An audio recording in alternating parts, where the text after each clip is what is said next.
મંચુરિયનને પણ ટક્કર મારી દે એવા આપણે કોબીજના આ બોલ્સ બનાવીશું. તો એના માટે મેં અહીંયા 500 ગ્રામ જેટલી કોબીજ લીધી છે. એને આપણે આ રીતે છાલ ઉતારી લાંબા લાંબા શેપમાં તેને કટ કરવાની છે. આ રીતે લાંબી લાંબી સ્લાઇસમાં મેં કટ કરી લીધી છે. હવે આપણે મિક્સિંગ બાઉલમાં તેને કાઢી લેવાની છે.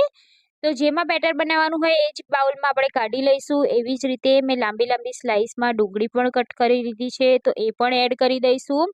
સાથે આપણે ખમણેલું ગાજર એડ કરીશું. 1 ચમચી આદુ લસણ મરચાંની પેસ્ટ એડ કરીશું.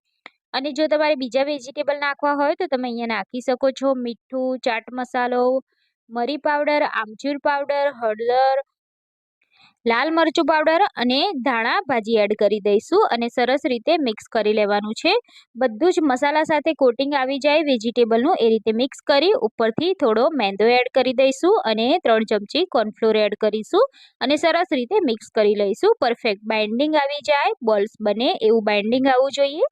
પછી આપણે તેમાંથી બોલ્સ બનાવીશું. તો હાથને થોડા તેલવાળા કરી આ રીતે બોલ્સ જેવો આકાર આપી દઈશું અને ગોળીઓ આપણે રેડી કરી રાખીશું. બધી એકી સાથે પહેલા ગોળી વાળીને રાખીશું અને પછી ફ્રાય કરીશું. ફ્રાય કરવા મેં અહીંયા હાઈ ફ્લેમ પર તેલ ગરમ રાખ્યું છે.